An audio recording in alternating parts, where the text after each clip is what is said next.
வணக்கம். Welcome to VV trading consultancy.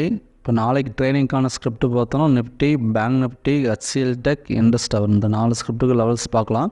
இந்த Indies tower வந்து நம்ம ஆல்ரெடி சொல்லியிருந்தோம், அதாவது 9th டேட்டில் சொல்லியிருந்தோம்.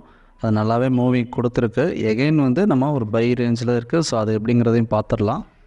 இப்போ ஃபஸ்ட்டு நிஃப்டி பார்த்தோம் அப்படின்னா S1 S2 24,868, 24,830, R1 R2 25,030, 25,112.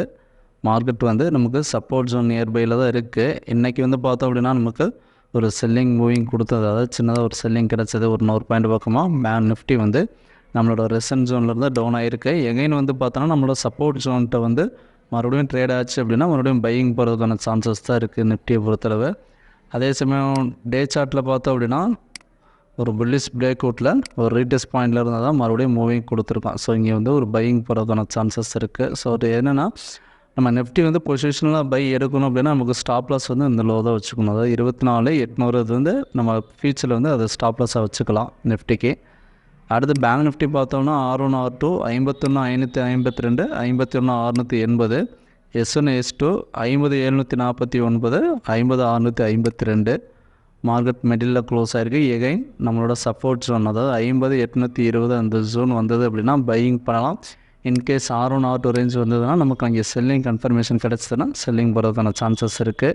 அடுத்து பார்த்தோன்னா இண்டஸ் டவர் ஆல்ரெடி நம்ம சொல்லியிருந்தோம். எந்த ஜோனில் நம்ம பை சொல்லியிருந்தோம் அப்படின்னு பார்த்தோன்னா பையிங் வந்து 9th டேட்டில் சொல்லியிருந்தோம். அதாவது வந்து பார்த்தோன்னா 420, 21 அந்த ஜோனில் வந்து நமக்கு இந்த ஜோனில் நமக்கு பையிங்க்கான சான்சஸ் இருக்கதா சொல்லியிருந்தோம். ஸோ அங்கே பையிங் எடுத்துகிட்டு அடுத்த டேட்லேயே வந்து பார்த்தோன்னா ஃபஸ்ட் டார்கெட் வந்து 429 ரீச் ஆகிட்டு எகைன் வந்து பார்த்தோன்னா இன்னையோட மார்க்கெட்டில் 435 வரலையுமே வந்திருக்கு, ஹை வந்திருக்கு. இருந்தாலும் இன்னும் டார்கெட் வந்து பார்த்தோன்னா 440 வரலையுமே பெண்டிங் இருக்குது. ஸோ இது ஏன் மறுபடியும் நம்ம பை சொல்லியிருக்கோம் அப்படின்னு பார்த்தோன்னா நமக்கு ஒரு மார்க்கெட் வந்து ஒரு பிரேக் அவுட் செக்ஷனில் நல்லா மூவிங் கொடுத்துட்ருக்கு. எகைன் ஒரு ஹை போயிட்டு திரும்ப வந்து ஒரு ரீடெஸ்ட் பாயிண்டில் தான் இருக்குது. ஸோ இந்த ஜோன்ட்டு நமக்கு பையிங் எடுத்து தான் க்ளோசிங் நடந்திருக்கு. இன்கேஸ் இதுக்கு வந்து நம்ம ஸ்டாப் லாஸ் வைக்கலாம் அப்படின்னு பார்த்தோன்னா 423.20க்கு கீழே ட்ரேட் ஆகாமல் இருந்தது அப்படின்னாலே மேலே போகிறதுக்கான வாய்ப்பாக தான் இருக்கும். சப்போஸ் அந்த ஜோனுக்கு கீழே ட்ரேட் ஆச்சுன்னா கொஞ்சம் பையிங் போகிறதுக்காக டைம் எடுக்கிறதுக்கான சான்சஸ் இருக்குது. ஸோ அதனால் இந்த ஜோன் வந்து கொஞ்சம் இம்பார்ட்டன்ட் ஜோன். நாளைக்கு மார்னிங் வந்து எப்படி ட்ரேட் ஆகுது அப்படிங்கிறதையும் பார்த்துடலாம் லைவில். அடுத்து பார்த்தோம் அப்படின்னா HCL டெக் பை எபோவ் 1785.50க்கு மேலே பை பண்ணோம் அப்படின்னா 1805 வரையும் போகிறதுக்கான சான்சஸ் இருக்குது. இது ஆல்ரெடி வந்து பார்த்தோன்னா டே சார்ட் வியூவில் நல்ல புல்லிஷ் பிரேக் அவுட்டில் உள்ள ஸ்டாக்ஸ் தான்.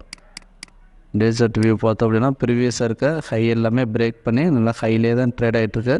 ஸோ பொசிஷனலாக வந்து நமக்கு ரீடெஸ்ட் எடுக்கணும்னா ரொம்பவே கீழே வரணும். நமக்கு இன்ட்ராடே லெவலில் வந்து ஒரு 15 minutes டைம் ஃப்ரேமில் பார்த்தோம் அப்படின்னா ப்ரீவியஸாக இருக்க ஜோன் பிரேக் அவுட் கொடுத்துட்டு எகைன் வந்து கீழே க்ளோசிங் நடந்திருக்கு. ஸோ அதாவது பாட்டம் ஜோனில் நடந்திருக்கு அந்த ஒரு 15 minutes டைம் ஃப்ரேமில்.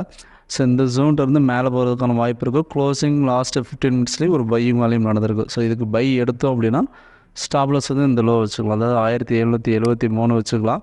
டார்கெட் வந்து 1805 வரலையும் ப்ரீவியஸ் இருக்க ஹை வரலையும் போகிறதுக்கான வாய்ப்பாக பார்க்கலாம். ஸோ நாம் சொல்லியிருக்க லெவல் வந்து லைவ் மார்க்கெட்டில் எப்படி மூவ் ஆகுதுங்கிறதை பார்ப்போம். ஸ்டாப்லஸ் டார்கெட் வேணும் அப்படின்னா லைவ் மார்க்கெட்டில் பிங் பண்ண இல்லைனா கால் பண்ணுங்கள். Thank you. We are not a SEBI registered technical analyst. நாம் கொடுத்துருக்க technical levels only for educational பர்பஸ்க்காக மட்டும்தான். தேங்க்ஸ் ஃபார் வாட்சிங்.